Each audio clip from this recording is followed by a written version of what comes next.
Hello friend, मैं हूं शाइला खान और आप देख रहे हैं Naila Pakistan reaction. Bangladesh is burning again. जी बिल्कुल, ये खबर ठीक है। 40,000 के करीब बांग्लादेशी टेक्सटाइल वर्कर जी रोड्स पर आ चुके हैं। बेक्सिमको की 170 कंपनीज बंद हो चुकी है। 32 को हुकूमत ने नीलाम कर दिया और बाकियों को ताला लगा दिया। ये चीज़ इतनी एग्रेसिव हो चुकी है कि इन वर्कर्स ने साथ वाली फैक्ट्रीज के इर्द गिर्द जो ढाका के आसपास है उनको जलाना शुरू कर दिया है। और ये इतना बड़ा मैसिव प्रोटेस्ट इस वक्त बांग्लादेश के अंदर हो रहा है कि पुलिस जो है आवाम के ऊपर शेलिंग कर रही है, वाटर कैनन का यूज़ हो रहा है, टीयर गैस का यूज़ हो रहा है, ग्रेनेड का इस्तेमाल किया जा रहा है, लेकिन आवाम आपे से बाहर है। मोहम्मद यूनुस की जो सरकार है वो बांग्लादेश के लोगों को कंट्रोल नहीं कर पा रही है। इस बात को हम इस तरह से डिस्कस करेंगे कि बांग्लादेश के अंदर जब जब प्रोटेस्ट होता है इसका इंडिया पे क्या इम्पैक्ट पड़ता है, क्योंकि अब एंट्री हो चुके इस सारे मामले में पाकिस्तान ने ये ऑफिशियली बोल दिया है कि हम बांग्लादेश को सपोर्ट करेंगे। और इंडिया क्या बांग्लादेश को सपोर्ट करे, क्योंकि ऑलरेडी 120 करोड़ का बजट दे चुका है। तो दोनों कंट्रीज पे इन प्रोटेस्ट के क्या जो है इम्पैक्ट पड़ने वाले इंडिया और पाकिस्तान पे, आवाम की तरफ चलते हैं और जानते हैं उनकी राय। मैडम, जिस तरह इकोनॉमिक स्टेबिलिटी है ना, वो पॉलिटिकल स्टेबिलिटी के साथ डायरेक्टली लिंक्ड होती है। ठीक है। तो जो पॉलिटिकल टर्माइल वहाँ पे आया है तो हाँ। ये उसके कुछ रिपरकशंस हैं। हाँ। और दूसरा जो बेक्सिमको की बात करें तो वो एक प्राइवेट ऑन कंपनी थी, लेकिन बहुत बड़ा मेगा यूनिट था। तो वो बस उनका फाइनेंशियल क्रंच चल रहा है, वो अपने वर्कर्स को सैलरीज नहीं पे कर पा रहे, और पर्टिकुलरली जो उन्होंने लोन लिया था स्टेट से वो उनको रीपे नहीं ना करने की वजह से सारे मसले मसाइल बने हैं। हाँ। लेकिन जो आपका स्टांस है, मैं मादरत उसको निगेट करूँगा। ठीक है। बांग्लादेश की स्टेट पॉलिसी थी जब 1971 में वो इंडिपेंडेंस उन्होंने ली, तो जूट उनका था ना मेजर एक्सपोर्ट था। ठीक हो गया। तो उन्होंने with the passage of time realise किया कि कमिंग डेज़ में या कमिंग ईयर्स में जूट की इम्पोर्टेंस उतनी नहीं रहेगी। तो उन्होंने पैरेलल जो है ना वो अपनी गवर्नमेंट इंडस्ट्री जो है वो ग्रो किया। और इसमें बहुत वो इनोवेशन लेके हैं। उन्होंने अपनी वुमेन एम्पावरमेंट की, वोकेशनल ट्रेनिंग की, स्किल डेवलपमेंट की। तो वो सारी चीज़ों को हम निगेट तो नहीं ना कर सकते। और डॉक्टर यूनुस की बात करते चलें तो वो बंगला के ही नहीं, पूरी दुनिया में इकोनॉमिक्स में तो उनको बड़ी एक इज़्ज़त और एहतराम से देखा जाता है। उनकी माइक्रो इकोनॉमिक्स जो पॉलिसीज़ थी, उन्होंने मिलियंस ऑफ विमेन को पॉवर्टी से निकाल के वो प्रॉस्पेरिटी में लाए। तो नोबेल प्राइज भी मिला हुआ है जी डॉक्टर यूनुस को, लेकिन उसके बावजूद भी बांग्लादेश के जो क्राइसिस हैं वो बढ़ते चले जा रहे हैं। इसमें इंडिया पे क्या इफेक्ट पड़ेगा और पाकिस्तान पे क्या पड़ेगा, ये भी हमें डिस्कस करना बहुत ज़्यादा ज़रूरी है। क्योंकि अगर पड़ोसी मुल्क के अंदर गुर्बत होती है, जैसे ये स्ट्राइक की बात करें तो इन्होंने पहले जो है आसपास की फैक्ट्रीज में आग लगाना शुरू कर दी, फिर जो है पब्लिक ट्रांसपोर्ट को आग लगाना शुरू कर दिया। कभी जो है ढाका कॉलेज के जो है स्टूडेंट आग लगाना शुरू हो जाते हैं, प्रोटेस्ट करते हैं, तो कभी ढाका यूनिवर्सिटी के करते हैं, अब ये फैक्ट्री वाले भी आ गए हैं। तो अब ऐसा लगता है कि जो इन्वेस्टर हैं वो तो बांग्लादेश जाने से पहले 100 दफ़ा सोचेंगे कि भाई यहाँ के जो लोग हैं, कभी अडानी कहते हैं मैं आपकी बिजली काट दूंगा, आपने मेरा बिल नहीं दिया हुआ। तो जिसका टका इतना स्ट्रॉन्ग था, अब वो टका ऐसे लग रहा है कि वो भी IMF के दरवाजे पे खड़ा होने वाला है। गुजारिश है, 3-4 क्वेश्चन इकट्ठे हो गए, मैं वन बाई वन एड्रेस करता हूँ। हाँ। सबसे पहला तो रीजनलिज्म की, आपने रीजनल स्टेबिलिटी की बात की कि जो रीजन्स में 7 नेबरिंग कंट्रीज़ हैं, पर्टिकुलरली इंडिया, पाकिस्तान, इनके ऊपर क्या उसके इम्पैक्ट्स होंगे। तो मैडम बिल्कुल, केवन ब्लोर रीजनल एक्सपर्ट हैं यूरोपियन। तो जब तक रीजनल स्टेबिलिटी नहीं होती तब तक आप डोमेस्टिक स्टेबिलिटी नहीं ला सकते। तो इम्पैक्ट तो पड़ेगा। दूसरा बात जो वो कर रही हैं कि वो FDI नहीं अट्रैक्ट कर सकेंगे, या पर्टिकुलरली इन्वेस्टर्स जो हैं वो नहीं अट्रैक्ट कर सकें। तो ये तो ऐसा मेरा नहीं ख्याल कुछ भी है, क्योंकि बंगला का जो है ना ease of doing business index में उनकी रैंकिंग है वो आज भी काफ़ी ऊपर खड़ी है। हाँ। उनकी पॉलिसीज़ जो हैं, स्टेट पॉलिसीज़ इस चीज़ को सपोर्ट करती हैं, और वो बल्कि आने वाले जितने उनके इन्वेस्टर्स हैं ना उनको बड़ा स्टेट खुद फैसिलिटेट करती है। और इसकी वजह से यही वजह है कि हम उतनी इन्वेस्टमेंट अट्रैक्ट नहीं कर पाते एनुअली जितनी बांग्लादेश जो है वो पाकिस्तान का सच्चा दोस्त है या इंडिया का? बांग्लादेश तो पाकिस्तान का दोस्त हो नहीं सकता है। वो क्यों? देखो, जब 1971 में पहला जंग हुआ था, हाँ। तो इसमें इंडिया वाले उसके साथ मिले हुए थे। अच्छा। अभी इंडिया का वो खास दोस्त था। हाँ। इंडिया ने उसमें कितना जो है ना इन्वेस्टमेंट किया है। ठीक है। ठीक है। अभी एकदम हाँ। जो ये पाकिस्तान का किस तरह दोस्त बन सकता है? हाँ। मैं तो हैरान हूँ। तो यही तो बड़ा चेंज आया ना। किस चीज़ में?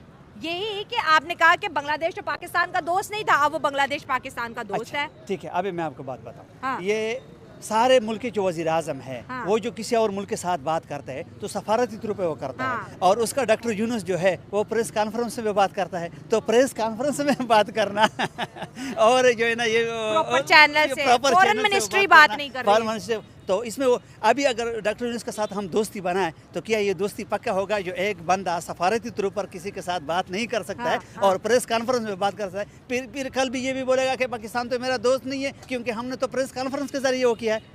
नहीं तो अभी जब बांग्लादेश के लोग पाकिस्तान आ रहे हैं तो इस पे भी तो लोग बात कर रहे हैं कि भाई वाह क्या बात होगी 1971-72 के बाद ऐसा कुछ दिख रहा है। और दूसरी तरफ से इंडिया को भी बहुत परेशानी हो रही है कि बांग्लादेश पाकिस्तान से क्यों इतनी दोस्तियां कर रहे हैं। देखो मैं आपको एक बात बताऊं, अभी बांग्लादेश के जो लोग हैं वो तो मुसलमान के आते हैं, हमारे साथ इसका साथ मोहब्बत है, वो तो इसमें तो कोई शक नहीं है। ठीक है, बांग्लादेश में एंटी इंडियन नैरेटिव बिल्ड हो चुका है हसीना के जाने के बाद, ये पूरी दुनिया को पता है। लेकिन अभी इंडिया का 2 दिन पहले बजट हुआ है, उन्होंने जो है बांग्लादेश को 120 करोड़ दिया और पाकिस्तान स्टिल एक इकोनॉमिक क्राइसिस से गुजर है। लेकिन पाकिस्तान ने भी ये बात क्लियरली बोली है कि हम जो है इकोनॉमिकली बांग्लादेश को अपलिफ्ट करेंगे, हम बांग्लादेश को उस तरह से नहीं गिरने देंगे। तो दोनों कंट्रीज जो है बांग्लादेश को सपोर्ट करती हुई दिखाई दे रही हैं। मैडम इंडिया की बात करें तो उन्होंने बंगला को अच्छे सपोर्ट की है और पाकिस्तान ने भी हमेशा अच्छा साथ दिया है। इवन जब 1970 दिसंबर में फ्लड्स आए थे और पाकिस्तान ने बड़ी यहाँ से सपोर्ट भेजी थी, लोगों की बड़ी दुआएं थी बांग्लादेश के साथ,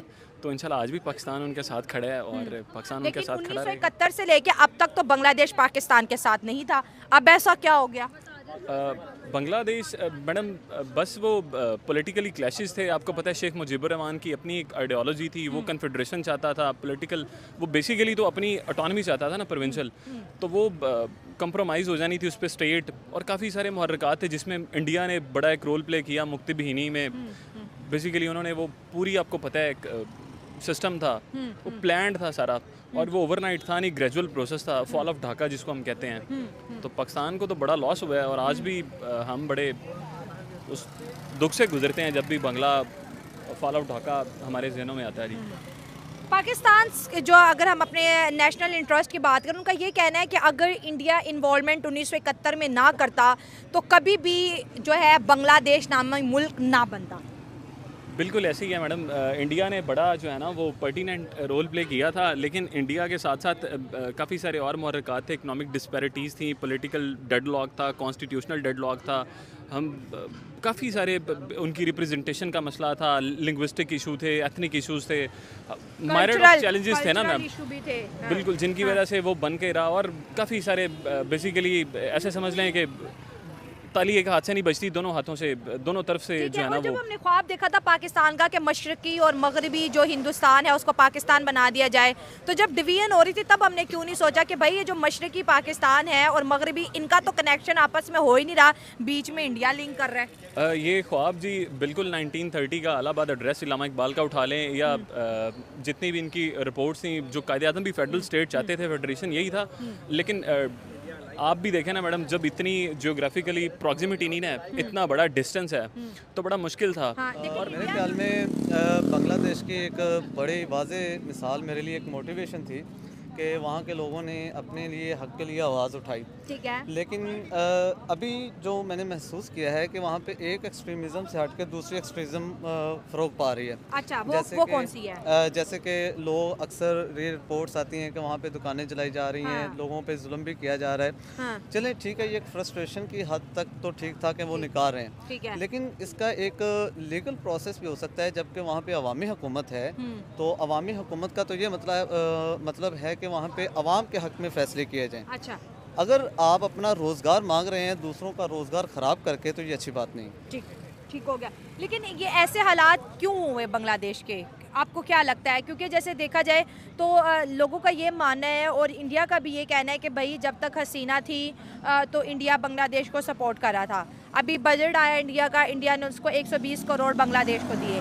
दूसरी जानिब से पाकिस्तान की बात करें तो पाकिस्तान ने भी ये कहा है कि हम जो है बांग्लादेश के मुश्किल वक्तों में उसके साथ है, हम बांग्लादेश को इकनॉमिकली सपोर्ट करेंगे। हालांकि देखा जाए तो हमारा मुल्क खुद इकनॉमिकली आजकल बड़ा जो है स्ट्रगल में है, लेकिन फिर भी हमने कहा कि हम मदद करेंगे।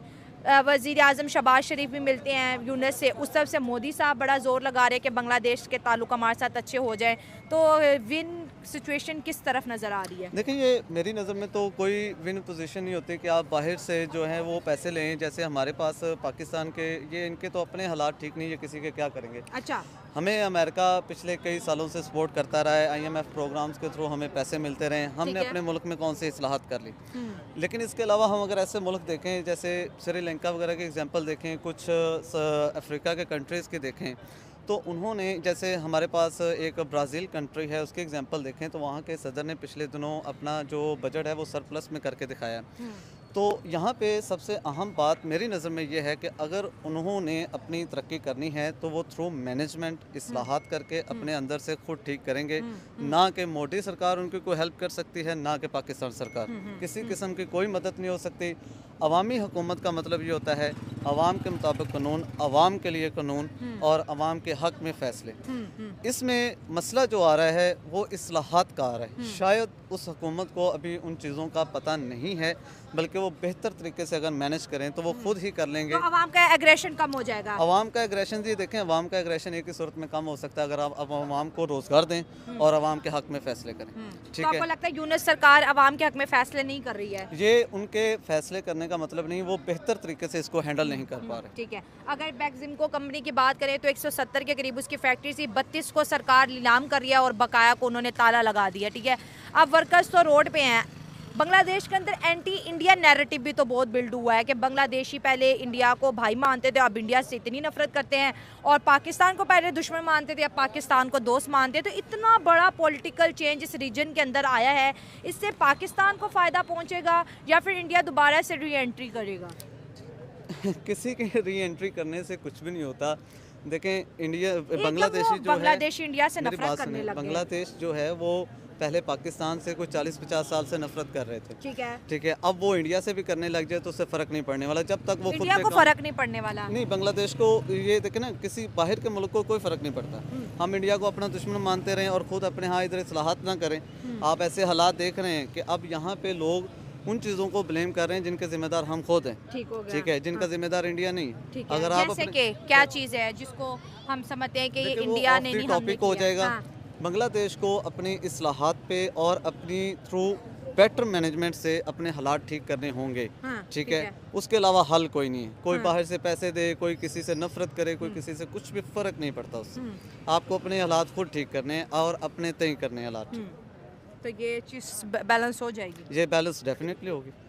और एंटी इंडियन नैरेटिव, उस एंटी इंडियन नैरेटिव देखें, एक पब्लिक का ध्यान हटाने के लिए और ये ऐसी चीज़ों के बिलीव करने के लिए होता है। जब आप अपनी जिम्मेदारियों को अच्छी तरह से अदा नहीं करना चाहते, देखें, आप अपने हालात ठीक ना कर सकें। ऐसे हिस्ट्री में एग्जांपल्स हैं कि जब आपको लगता है कि आप अपने इस्लाहात को ठीक नहीं कर सकते, आप एक ऐसा बयानिया बनाते हैं, एक नया दुश्मन खड़ा कर देते हैं और सारी कौम का ध्यान उस तरफ लगा देते हैं ताकि हमारे यहाँ की जो कमज़ोरियाँ उन पर फोकस ना किया जा सके। तो आपको लगता है कि बांग्लादेश सरकार अपनी कमजोरियों को छुपा रही है? नहीं, वो मेरे ख्याल में अभी इन चीज़ों को समझ नहीं पा रहे। अच्छा, नई सरकार समझ नहीं नई पा रही, सरकार कंफ्यूज्ड है वो। कंफ्यूज है। और इस वजह से अवाम में एग्रेशन आ रहा है। चैलेंजेस बहुत ज़्यादा हो जाएं, जैसे देखें जब एहतजाज, और एहतजाज भी ऐसा जिसमें थोड़ा बहुत इनकलाब हो और जिसमें एक बहुत ज़्यादा डेस्परेशन हो और जिसमें एक बहुत ही जिनको डिप्रेस करके दबा के रखा जाए, तो वो जब लावा फटता है तो उसमें मसले तो आते हैं। तो बांग्लादेश के पाकिस्तान के साथ दोस्ती को कैसे आप देख रहे हैं?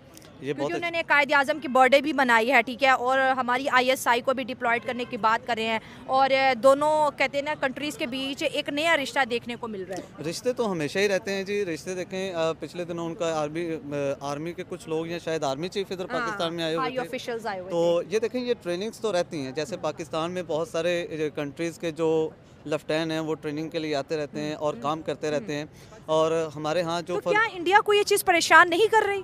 करेगी, कुछ हद तक तो करेगी, लेकिन इंडिया की बड़ी इन्वेस्टमेंट रही है बांग्लादेश में। तो इन्वेस्टमेंट तो रही है, इन्वेस्टमेंट्स डूबती भी रहती हैं बहुत सारे कंट्रीज़ में। हाँ। लेकिन बात यही है कि हालात उधर की आवाम और उधर की सरकार ने खुद ही बेहतर इस्लाहात अपनी आवाम के लिए करके अभी जब पाकिस्तान किसी के साथ भी दोस्ती का हाथ बढ़ाता है तो इंडिया को बहुत बड़ा तकलीफ होता है। अच्छा। अभी अगर इंडिया को ये चीज़ निकाले, ये जेन से हमारे जो दोस्त है वो हमारे साथ तो हमेशा कोल्ड वार करता है, सर्द वार करता है। हमारा जिधर दोस्त होता है वो उनके साथ वो फिर मिल जाता है। तो अगर इंडिया हमको छोड़ दे तो हम इंडिया को भी दोस्त बना लेते हैं। लेकिन अगर इंडिया हमें इसको छोड़ता नहीं है, हमें इसका हमेशा जो है ना पाकिस्तान को जिधर भी कोई अच्छा बात हो या कोई अच्छा दोस्त हो वो उधर पे जाकर वो करता है। इंडिया हमारे अच्छे दोस्त ले लेता, आप कह रहे हैं? मैं ये कहता हूँ कि अगर इंडिया हमको ना छेड़े, हमको तकलीफ ना दे, तो हम इसको बिल्कुल दोस्ती के लिए हम ताबेदार हैं। अच्छा। हम इसको दोस्त भी कर सकते हाँ। लेकिन वो उसका जो दोस्ती है वो बड़े लोग इसका हमारे साथ नहीं करते। छोटे जो लोग हैं, जो खिलाड़ी है, जो और अदाकार है, जिसको अभी लोग तो उसको गुलकार बोल के आर्टिस्ट, और हम लोग तो उसको जो मिरासी बोलते हैं ना लोग। तो अच्छा, तो इन लोगों का हमारे साथ दोस्ती है। लेकिन जो इसके बड़े लोग हैं, इंडियंस की दोस्ती पाकिस्तानियों के साथ है लेकिन उनकी हुकूमतों की नहीं है। उनकी हुकूमतों की नहीं। देखो, तो होनी चाहिए। अच्छा। हम तो दोस्त हर एक बंदा बनाता है। अच्छा। हम तो दोस्त ख्वाह वो जो गैर मुस्लिम है, जो मुस्लिम है, हम तो मोस्ट वेलकम उसको दोस्ती के लिए करते हैं। लेकिन लोग हमारे साथ दोस्ती नहीं करते। क्योंकि नहीं करते? इसलिए नहीं करते कि इंडिया जो है ये अपनी मफादात बहुत ज़्यादा वो ढूंढता है। अभी देखो जो इसका जो बड़ा बिजनेसमैन है अडानी है और अंबानी मकाश जो है ना। अच्छा, अभी देखो ये जो कहीं पर इस तरह जो मुसलमान पाकिस्तानियों के साथ जो वो मिलता है तो उसको उनसे पूछो वो कितना जो है ना इसके साथ वो फ्रॉड करते हैं और कितना वो करते हैं। आप सऊदी से पूछे जो हमारे बड़े लोग हैं। अभी जो बेलारूस वाले जो इस्लामाबाद आए हुए थे जो सरमाएकारी के लिए इधर पाकिस्तान में, तो ये जो मकाश था उससे जिसका जो बहुत बड़ा है मकाश अंबानी जो है, उसने इसमें क्या किया? आपको पता नहीं है? नहीं। अब आपको भी पता नहीं है। अच्छा, आप ऑफ टॉपिक जाते हैं, मैंने इंटरेस्ट लिया। मेरा सवाल ये है कि बांग्लादेश में लोग जो है सड़कों पे हैं, बांग्लादेश के फैक्ट्रियों को आग लगा रहे हैं। बांग्लादेश एक दफ़ा फिर से ये जल रहा है और हर हफ्ते वहाँ पे कोई ना कोई ऐसे जो है चीज़ें देखने को मिलती हैं कि भाई अवाम आ गई है, अवाम एग्रेसिव हो गई है, पुलिस आ गई, पुलिस ने जो है टीयर गैस का इस्तेमाल किया, ग्रेनेड के इस्तेमाल हो रहे हैं। ये यूनिट सरकार क्या कर रही है? और वो कह रहे हैं हमें नौकरियाँ दो, हमें भूख है, हमें रोटी चाहिए, हमें काम चाहिए।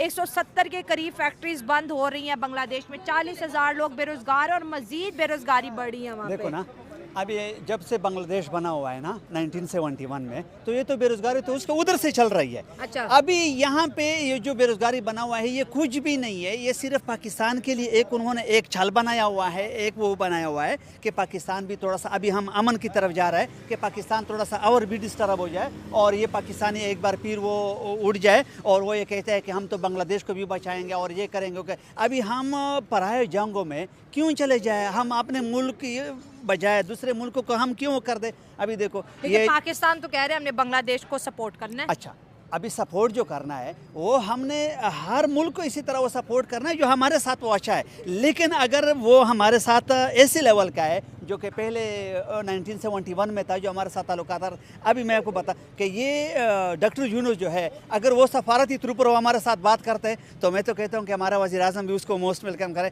लेकिन अगर ये प्रेस कॉन्फ्रेंस में करे और ये रोड पर वैसे भी करे तो ये एक से टोपी ड्रामा है, ये कोई फिर दोस्ती नहीं है। तो बांग्लादेश इंडिया के इतना खिलाफ क्यों हो गया?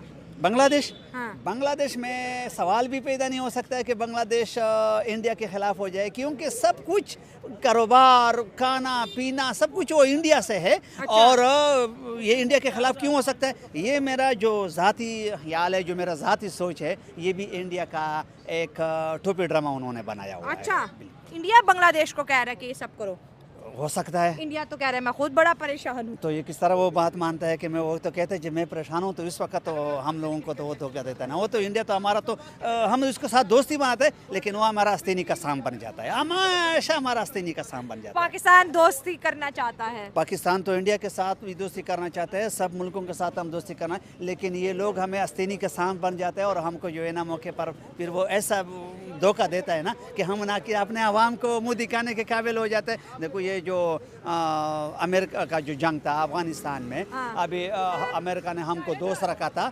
सब जब वो हमको रखा था तो चलो ठीक है हम इसके दोस्त हैं, लेकिन अमेरिका ने हमें किस तरह पंसा दिया, अभी तक हम हालात को सीधा नहीं कर सकते हैं कि हम किसके, अभी सारे पाकिस्तानी बजाते खुद आप लाहौर का आ जाए, कराची का आ जाए, नहीं जिधर पे पाकिस्तानी है वो क्या कहते हैं कि हमने अपने मुल्क को आगे ले जाना है, लेकिन बड़े जो लोग हैं उन्होंने जो फैसले किए हैं, इतने गलतियाँ किए कि हम इसको किस तरह सीधे करें। 1 महीने का काम तो नहीं है, लेकिन दुआ गो है कि पाकिस्तान के हालात बेहतर करे। लेकिन ये जो इंडिया है और ये बांग्लादेश में ये ज़रूर उसने कुछ किया है, और बांग्लादेश हमारा दोस्त नहीं ये भी तो आज़ाद हुआ ना, लेकिन डिवीजन में उन्होंने ये चीज़ तो एक्सेप्ट नहीं की ना कि आधा इंडिया इस तरफ होगा, फिर सेंटर में पाकिस्तान आएगा और आधा इंडिया उस तरफ होगा। मैडम जो उसकी गेम थी ना मोतीलाल के बेटे की, जवाहरलाल नेहरू की, वो बड़ी तगड़ी थी। वो लेडीज़ माउंट बैटन वाला सीन बड़ा, उसने तो आपसे डिवीजन में रेड क्लिफ अवार्ड को ही हाईजैक कर लिया हुआ था। आपके उसने डिवीजन उठा के देखें जो हुई है हमारी, उसमें हमारे 3 पर्टिकुलर एरियाज़ उसने शामिल करवा लिए थे जो पाकिस्तान में को दिए हुए थे इन्होंने। कौन कौन से थे वो? उसमें गुरदासपुर हमारा आ गया, फिरोजपुर, ये बिल्कुल जो हमारे लाहौर के साथ लगता है, और कश्मीर को जो रास्ता जाता था वो सारा एरिया उसने ले लिया ताकि इंडियन फोर्सेस जो हैं फ्यूचर में वो कश्मीर को भी टेक ओवर कर लें। और जो प्रिंसली स्टेट्स का इशू था, 563 प्रिंसली स्टेट्स थी, तो वो सारी गेम हाईजैक कर गया था। हैदराबाद हमारे साथ आना चाह रहा था, दिक्कन हमारे साथ आना चाह रहा था, जूनागढ़ हमारे साथ आना चाह रहा था, तो उसने नहीं आने दिया। और जो कश्मीर का मसला है वो तो पॉपुलेशन आना चाहती थी, लेकिन जो उनका राजा नहीं आना चाहते थे, राजा हरि सिंह नहीं आना चाहते थे। बिल्कुल आपने बड़ी ट्रू इन्फॉर्मेशन दी है सर। तो आपको क्या लगता है कि जब बांग्लादेश के अंदर इस तरह की स्ट्राइक्स होती हैं तो जो बांग्लादेशी मुस्लिम है वो जाके ना बांग्लादेशी हिंदुओं को टारगेट करते हैं, उनके घर जलाना शुरू कर देते हैं, मंदिरों को डिमोलिश करना शुरू कर देते हैं, फोर्सफुल कन्वर्जन करना शुरू कर, जो हिंदू स्टूडेंट हैं उनको टारगेट करना शुरू कर देते हैं। तो ये नैरेटिव कहाँ से बिल्ट हो गया उनमें कि उनको ऐसा लगता है कि अगर हम हिंदुओं को टॉर्चर करेंगे तो इंडिया को तकलीफ होगी और इंडिया बोलेगा। गुजारिश ये है, ये बंगला का ही नहीं मसला, ये पूरे हमारे रीजन का मसला है जो एक्सट्रीमिज़म का है ना। हाँ। जिसको अदम बर्दाश्त कह सकते हैं आप, तो मैं रिक्वेस्ट ही कर सकता हूँ सबसे पर्टिकुलरली, सबसे पहले तो हमें अपने पाकिस्तानियों से करनी चाहिए कि टॉलरेंस जो है ना वो लाएं। हाँ। और सेक्टेरियन वायलेंस जो है, एक्सट्रीमिज़म है, रिलीजियस वायलेंस है, जितनी भी चीज़ें हैं आप इनको छोड़ें और एक हम प्लूरल सोसाइटी का क़याम लाएं। और यही बंगला के लोगों से भी गुजारिश है कि बाकी बिल्कुल गलत है मैम, ऐसे नहीं होना चाहिए, एक्सट्रीमिज़म नहीं होनी चाहिए, किसी भी सोसाइटी में नहीं होनी चाहिए। तो आपको क्या लगता है कि यूनुस सरकार के जो रिलेशनशिप जिस तरह से पाकिस्तान के साथ बढ़ रहे हैं, जो कि हमारे लिए अच्छी बात भी है कि चलो हमारा मुल्क दोस्ती की तरफ जा रहा है, हम दुश्मन नहीं बना रहे, दोस्त बना रहे हैं, तो आपको क्या लगता है कि यूनुस सरकार के भी इंडिया से दोस्ती करेगा, या फिर इंडिया की जो इकोनॉमिक पॉलिसीज़ हैं वो बांग्लादेश को मजबूर कर देगी कि वो दोबारा से इंडिया से दोस्ती करे, या फिर उसी तरह से रिलेशनशिप को कंटिन्यू करे जैसे हसीना कर रही थी? क्योंकि बेरोजगारी तो बहुत तेज़ी से बढ़ रही है बांग्लादेश में, 40,000 लोग तो रोड पर आ गए ऑलरेडी। गुजारिश ये है मैडम, जो स्टेट्स हैं ना वो इमोशंस पे नहीं चलती। अच्छा। स्टेट्स रैशनल अप्रोच पे चलती हैं। ठीक है। और आपको अपना घर चलाने के लिए ना आपकी इकोनॉमिक जो है ना स्टेबिलिटी वो बड़ी ज़रूरी होती है। तो जो बंगला का इकोनॉमिक मामला है ना, उनकी इंडिया के साथ इंटीग्रेशन इतनी ज़्यादा है कि वो चाह के भी अपना रिलेशन नहीं छोड़ सकते। उनकी इकोनॉमिक इंटीग्रेशन इतनी ज़्यादा है, उनकी कंपनीज इंटरलिंक्ड इतनी ज़्यादा हैं। तो वक्ती तौर पे एक फुकदान आया हुआ है वहाँ पे पॉलिटिकली, शेख हसीना साहिबा का एक्सपेल की वजह से गवर्नमेंट से, लेकिन वो चीज़ें बेहतर हो जाएंगी। तो और बांग्लादेश को इंडिया सपोर्ट कर सकता है या पाकिस्तान? दोनों करेंगे जी इंशाल्लाह। हाँ। पाकिस्तान भी करेगा और इंडिया भी करेगा। हाँ। दोनों करेंगे इंशाल्लाह। और दोनों को कौन करेगा, इंडिया और पाकिस्तान को? क्योंकि हम भी तो चाहते हैं कि हमारे अंदर बायलैटरल टॉक का जो है एक प्रॉपर सिस्टम जो है डेवलप हो जाए और हम भी एक दूसरे से बात करें, वीज़ा प्रोसेसिंग को तेज़ करें, IT टेक्नोलॉजी जिस तरह इंडिया के जो प्रोग्राम है उस तरह से हमारे पास भी आ जाएँ, तो वो सीन का आपको लग रहा है? देखें ना मैडम, पाकिस्तानियों का तो कहना है कि जब तक मोदी है तब तक नहीं हो सकता। मैडम हर चीज़ के पीछे मुहर्रकात हैं और लॉजिक्स है, मतलब मुहर्रकात। हाँ जी। तो इंशाल्लाह ताला चीज़ें बेहतर होंगी, हम दुआ करते हैं, दुआ ही कर सकते हैं जी। बेहतर हो जाएंगी इंशाल्लाह। इससे ज़्यादा तो मीडिया पे कुछ कहना नहीं। बांग्लादेश हमारा दोस्त नहीं हो सकता, लेकिन खैर ये हम आवाम पे छोड़ दिया। आपको आज के ऑडियंस की राय कैसे लगी कमेंट में जरूर शेयर करें। मुख्तलिफ प्रोग्राम में दुआ में याद रखें। God bless you all.